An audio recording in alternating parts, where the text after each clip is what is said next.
All right, we're at 109 folks at this point. So let's go ahead and get started. It's 3:02. First of all, thank you all for joining us today. We appreciate it very much.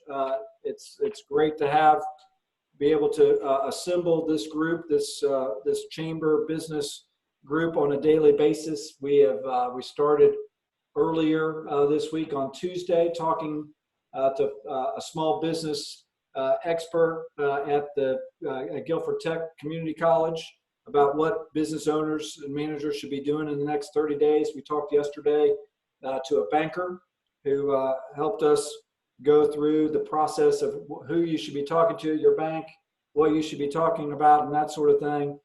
Today, we're going to have a different topic, but we actually moved this topic up because we just got word late yesterday afternoon that that the state of North Carolina was now eligible for SBA loans based on the crisis that we're going through right now. And so we wanted to move this up quickly because we want you all who are small business owners to be able to access this resource as quickly as possible.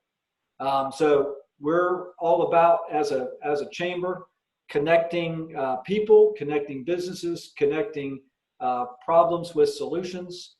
That's no different today than it was last week. And so here we are today working towards that goal. Follow us on social media, Facebook, Twitter, and Instagram at GSO Chamber for all the latest information. We'll be giving you updates on where we are, what topics we'll be having every day at 3 o'clock. We also send out a summary of these calls every day. And so we actually work on recording the call so you could listen to it again, but we also work to send out summary bullet points of what was discussed on the call. So we do have the recording yesterday's call with Scott Baker with Town Bank. He had some great information again about what you should be asking your banker. It's a great companion piece to what we'll be talking about today. If you're not a member and you're on this call, all links and resources to the recordings will be on our website at greensboro.org/COVID-19, COVID-19. Last bit of housekeeping. Yesterday, we had a couple of questions about volunteer opportunities. We again want to let you all know our friends at One Blood, the main blood supplier for Cone Health, all of their blood drives have been canceled and their supplies are significantly impacted. So we'd love for you to go to oneblood.org. You can schedule a time to donate and even stay in your car until they call you individually into the facility. It's a great way to get involved and help our community. So today we have a couple people from the Small Business Administration joining us, so we'll dive right in. Again, first we have Levi Kennard. Levi is an economic development specialist in the North Carolina district office.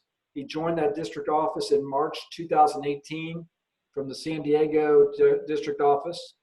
Before working for the SBA, Levi founded and managed 2 California corporations in prosthetics manufacturing and government contract consulting. He holds a Bachelor of Science in Accounting and a Master's of Business Taxation from the University of Southern California. Welcome, Levi. And if I can figure out how to do this and how to find them on my list, we're also going to have Bob Weston, Director, and Victor Dow, the Assistant Director of the Piedmont Triad region for the Small Business Technology Development Center on the line, and they'll be able to answer questions as well as they arise. So Levi, I'm going to turn it over to you a little bit and just starting off, talk about this loan, walk us through the way to apply for them, who qualifies, how do you apply, what is it? A big softball question, but I know there's an awful lot of information that you need to impart on us as we go forward. With a lot of folks on this call and in our community have never applied for something like this. So help walk us through that at this point. Well, I want to thank the Greensboro Chamber for having me on today so that I could communicate this great loan that is coming down through the Office of Disaster Assistance. And what we're talking about today is the economic injury disaster loan. So As of yesterday, what was necessary for this loan to be available to North Carolina small businesses was that the governor of California needed to designate North Carolina as a disaster area, which he successfully did in the evening last night. Prior to that, the Office of Disaster Assistance, the website in which you would apply online would not have been available to North Carolina companies. As of today, it is. And so what the loan is a low interest working capital loans for small businesses in North Carolina that are located in a disaster area, which North Carolina is now, that is creditworthy according to the disaster assistance, and located here. We anticipate several 100,000 loan applications to come through this system, and so a little bit about the loan. It's got a maximum amount of $2 million for an unsecured loan. The maximum amount is $25,000. The interest is 3.75. For nonprofits, it's 2.75. Really, what the Office of Disaster Assistance is looking at is the credit history of the business, the ability to repay, and if the business is located in North Carolina.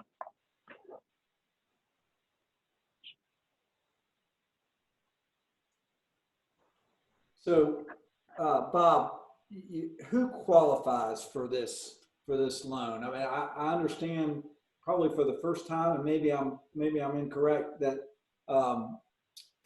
that nonprofits are eligible as well. And I know when we talked a little bit earlier, you talked about the fact that perhaps some of the past regulations might be massaged a little bit, I guess, should we say, in terms of who qualifies and what is needed. What, you know, in the past you've had to show that you weren't able to secure credit any other way.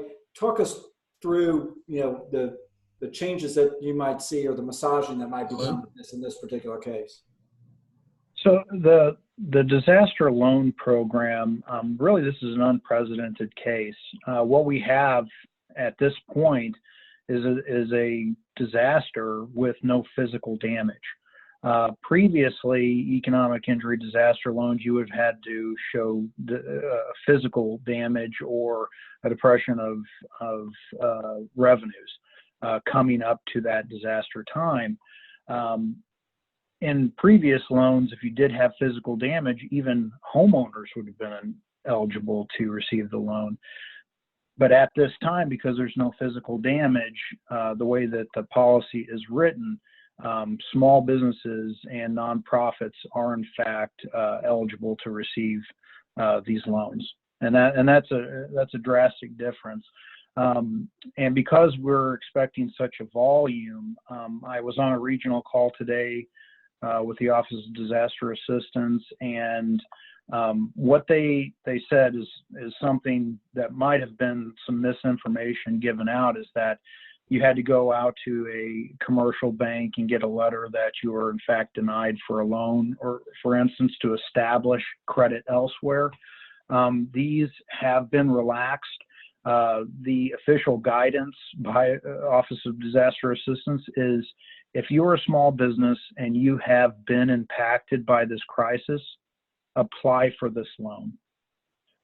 Let the Office of Disaster Assistance tell you no. If you're worried about credit, still apply.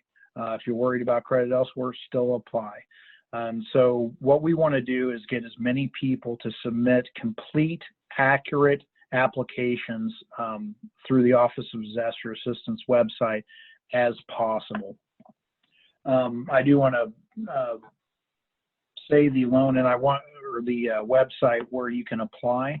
It's disasterloan.sba.gov/ELA/account/login. And I will definitely email this to bring. You may already have it on the website, In addition, what I want to do is send you all the necessary forms to submit that application.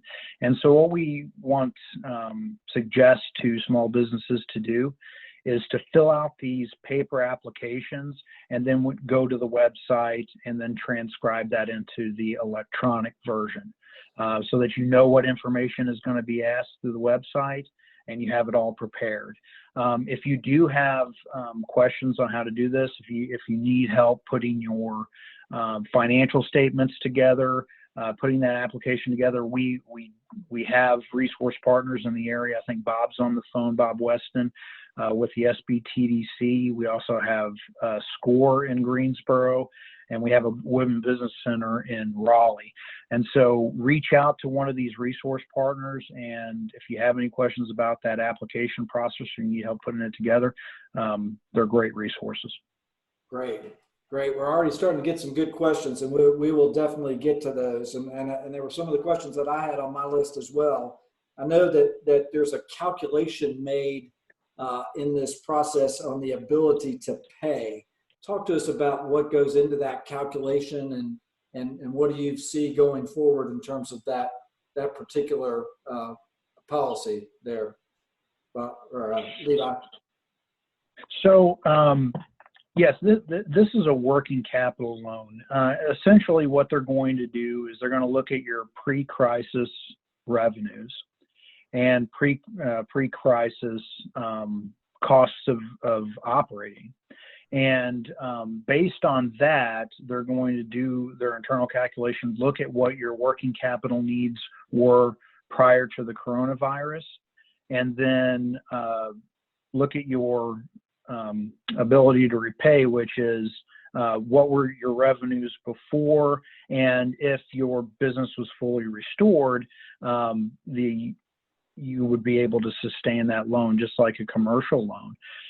One thing I wanted to say on this point was that they are building into the loan deferment periods, which you can negotiate with the Office of Disaster Assistance. And so you're not going to have to start paying these loans back the minute that you're approved for one. Know that they understand there is going to be a time period for your operations to be restored, and they are taking that into account. Good. Talk to us about the use of funds. Are there any regulations on what you could use these funds for? Any sort of tracking in that regard? Yes. So remember, these are working capital loans. And so you can use these to pay, for instance, fixed debts, payroll, accounts payable, other bills that could have been paid had the disaster not occurred. The loans are not intended to replace lost sales or profit or for expansion. And so that's really the difference. If what they want to do is be able to restore your business to where it was pre-crisis, you can't use these loans to either consolidate past debts or for business expansion. They're going to look at what your revenues were, what they are today, and then make that calculation based on that. So any working capital costs is what you can use this loan for. Are there any industries, Levi, that are excluded from this, or is it available to any business?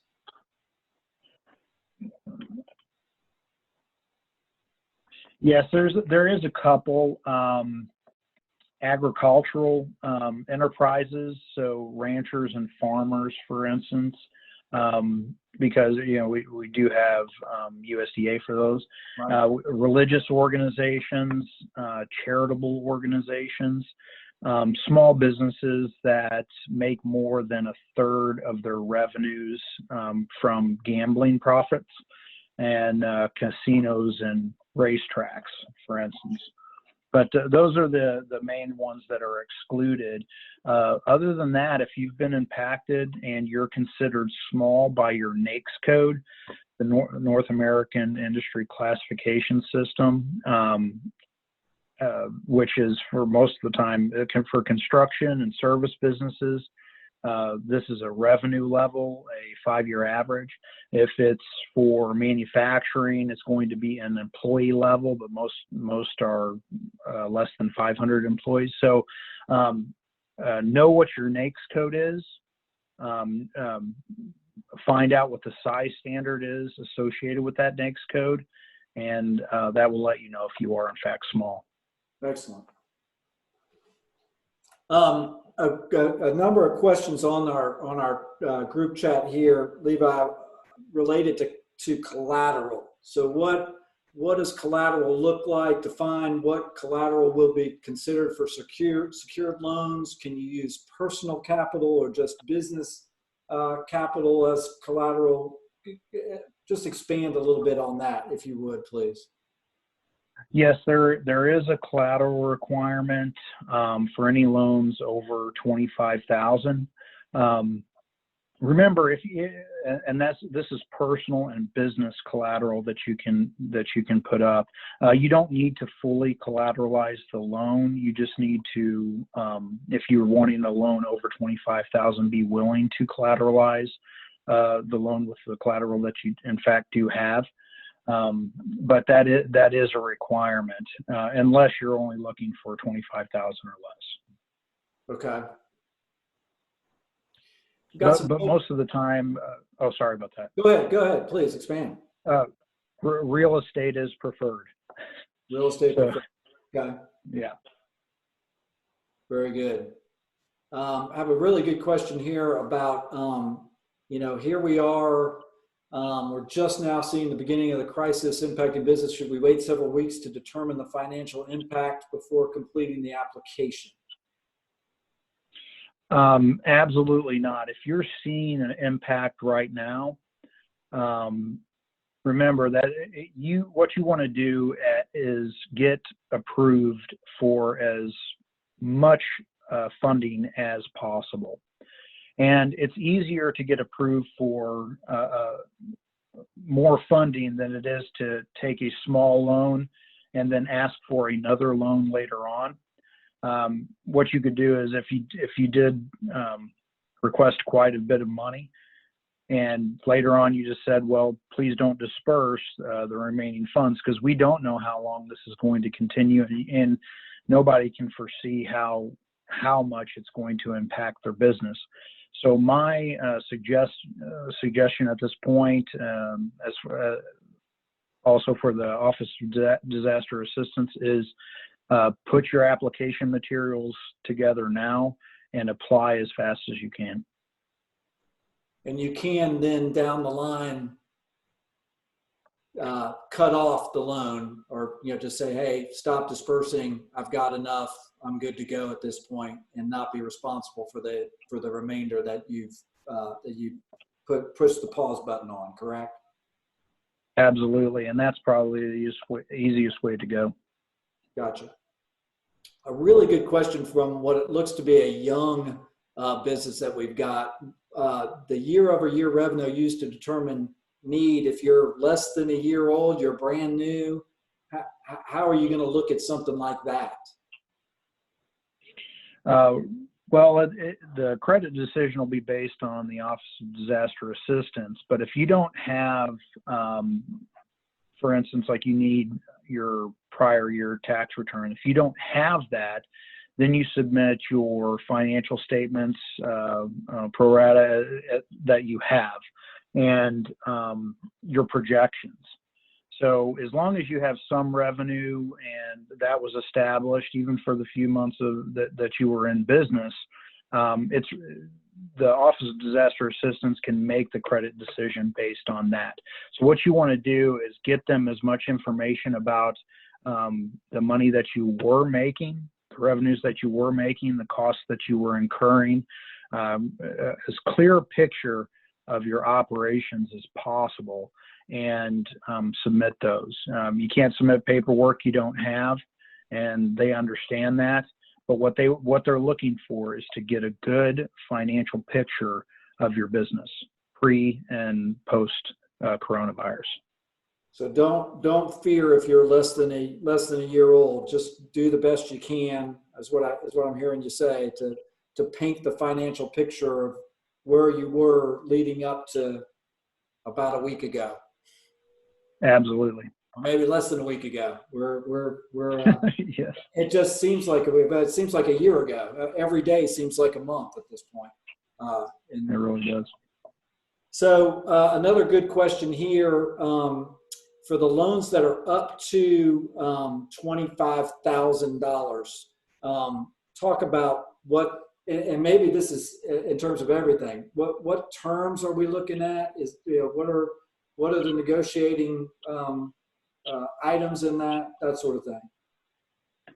So for loans up to $25,000 but not above, the collateral requirement is not there, and also for all loans up to the $2 million, what you can do is negotiate with the Office of Disaster Assistance on the repayment or the maturity of the loan.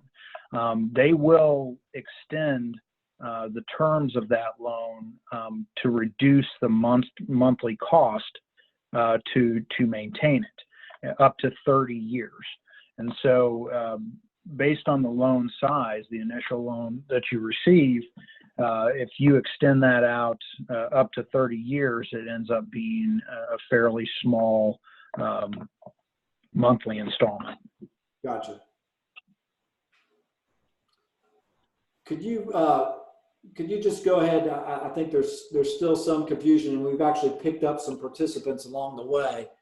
Define a small business again as to who might be responsible for this, just so that everybody's on the same page going forward, if you would, Levi. Sure. So the United States government, they track industries not by their name, but by a 6-digit number.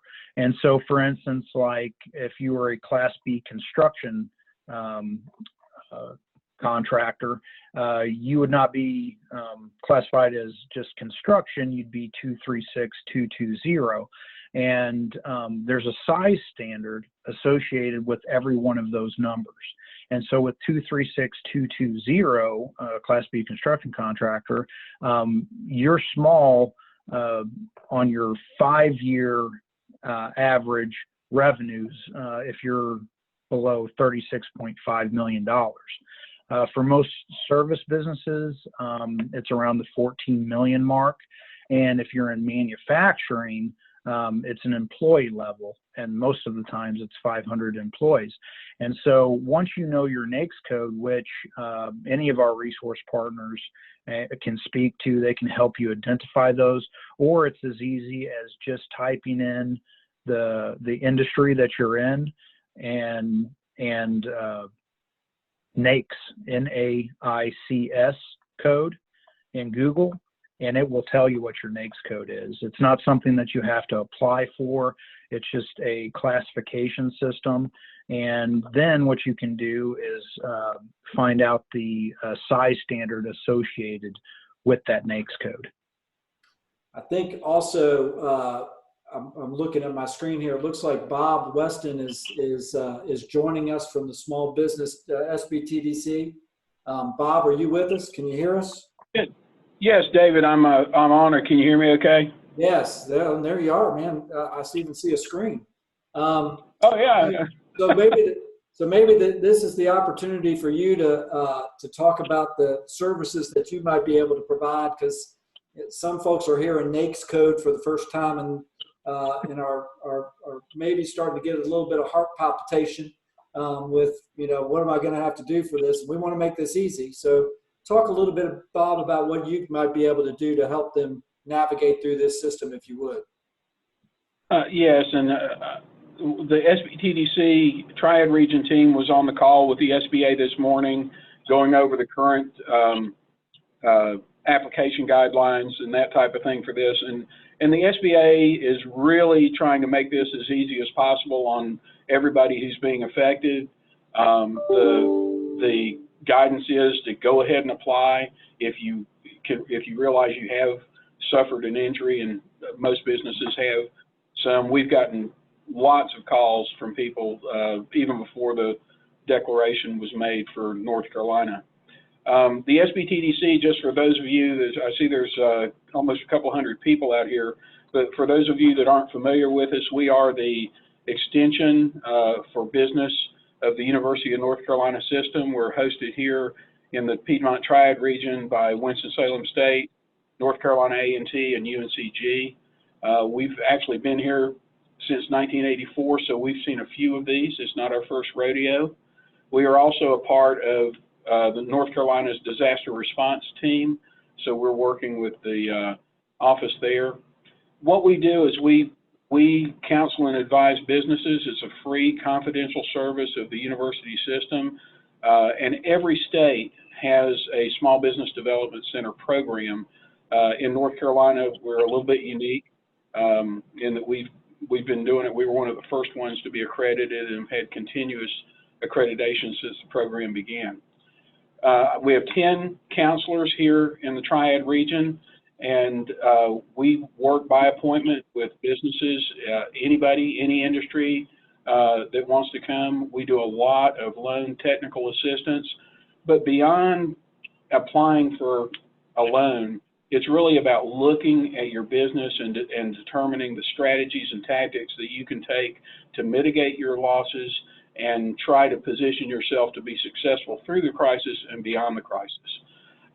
So we have experts in multiple different areas, general business, accounting, finance, marketing, customer service, and then also government procurement, international business and exporting,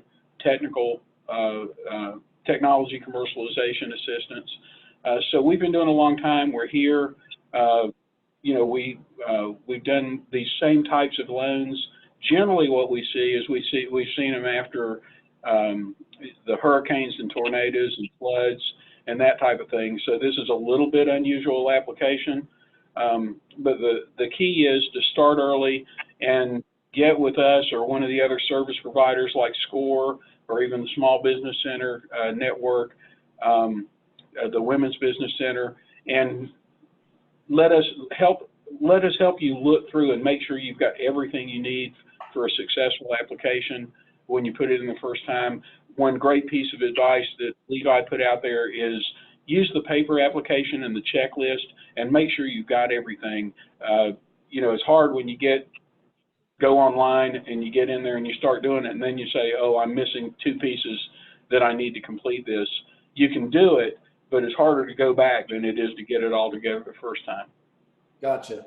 Well, and it's important, yes, it's important to be fast, but it's also important to be complete is what you're saying as well. So we are going to be, as part of our email follow-up to this, we'll be connecting you with those forms, all of the online resources that you need.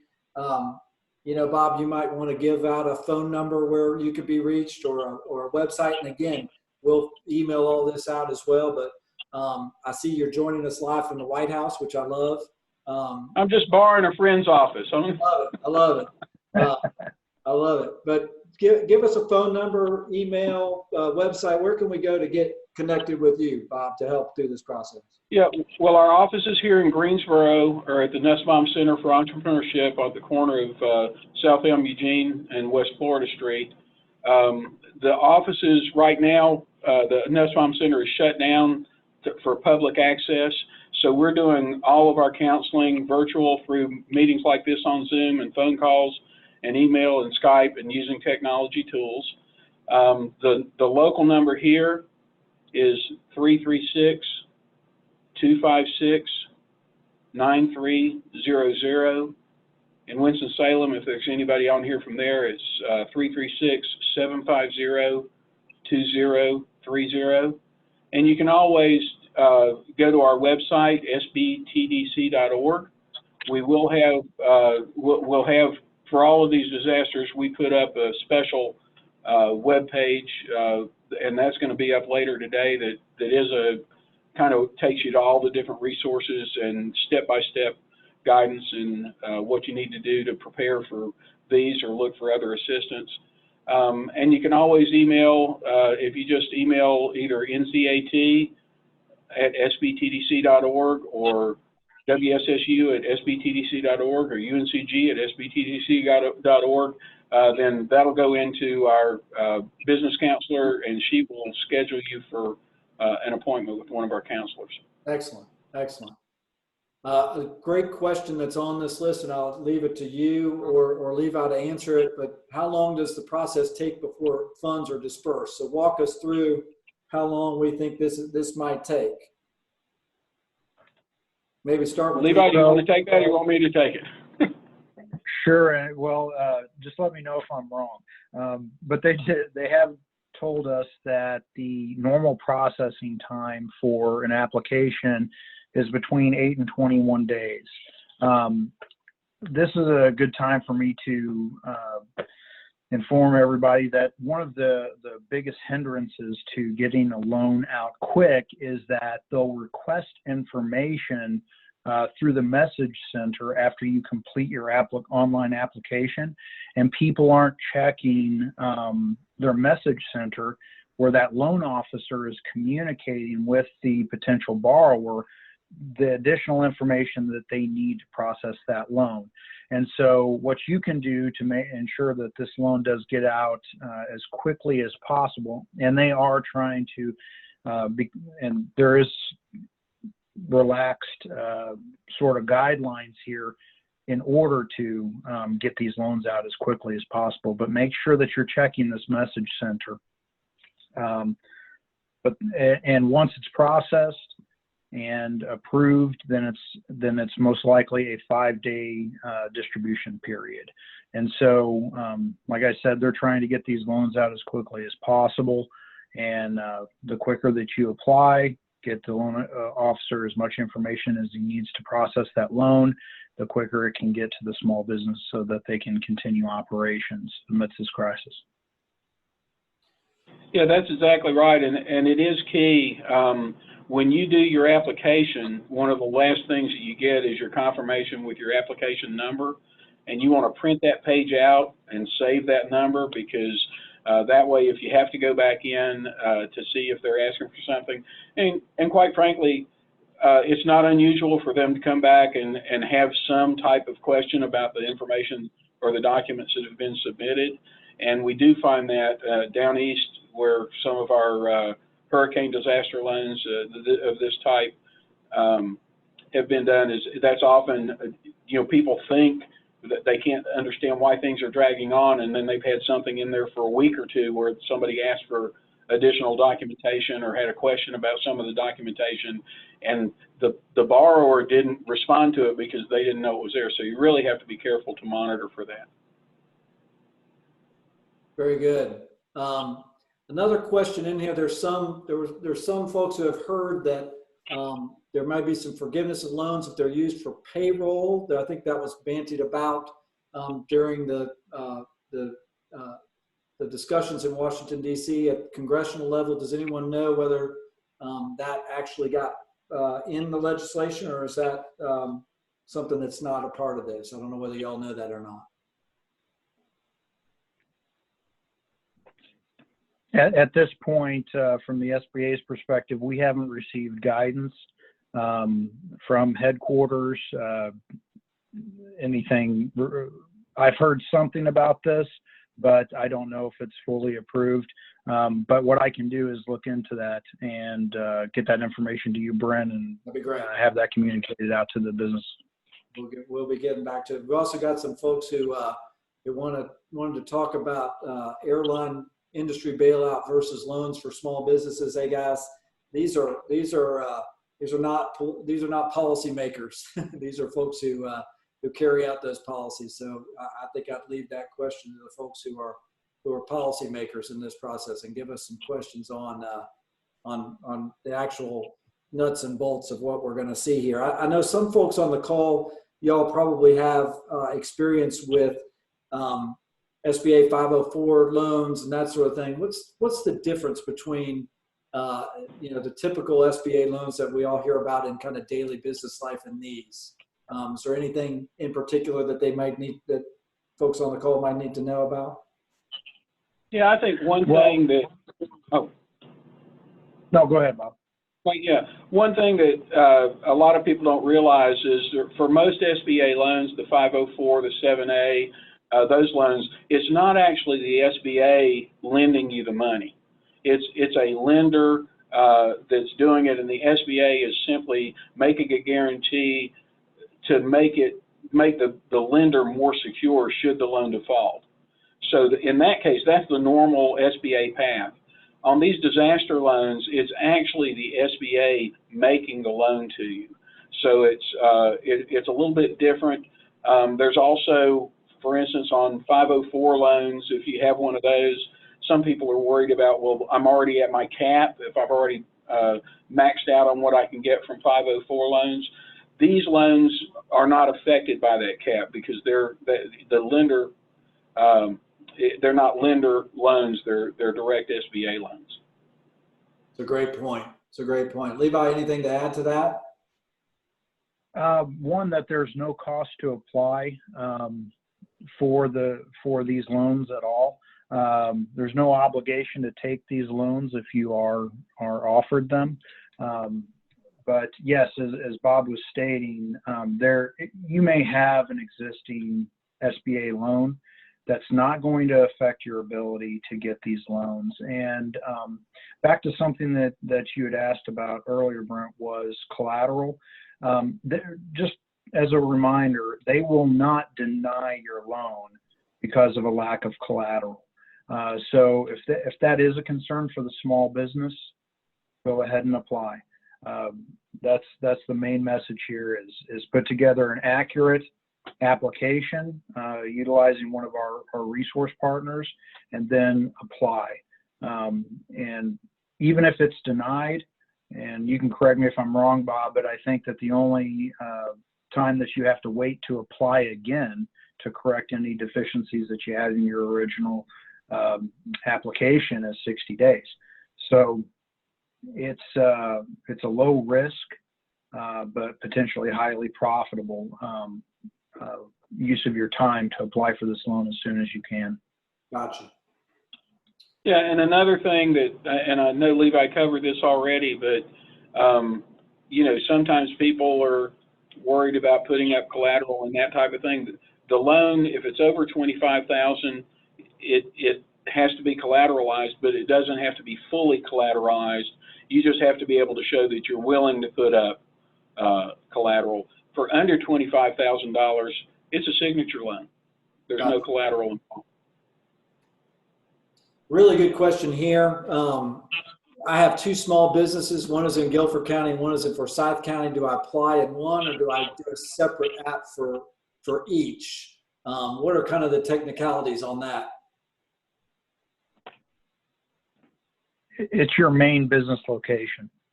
Okay. But if I owned a restaurant in one place and a manufacturing operation in another place, would that be one loan or two loans? It depends on, I guess, this corporate structure of the two restaurants. If they were the same entity, but just an extension from that singular entity, then what I would suggest is that you apply for the loan for the businesses that are impacted in the disaster area. But since both of those counties are designated as disaster areas, it's really for the overall company. Gotcha. All right, guys, we're getting real technical here on some of these questions. S Corp in Guilford and an LLC in Forsyth, holding company in Greensboro for a company based in Florida and one in North Carolina. As we go through this, I don't want to go down a wormhole with having to respond to everybody's specific structure or needs. Talk a little bit about what people need to be thinking about and where they could find some of those answers, or just give you all a ring. Yeah, I would say the first thing is, let's sit down with one of our counselors and let us help you walk through it. but the loans are based on the primary business location.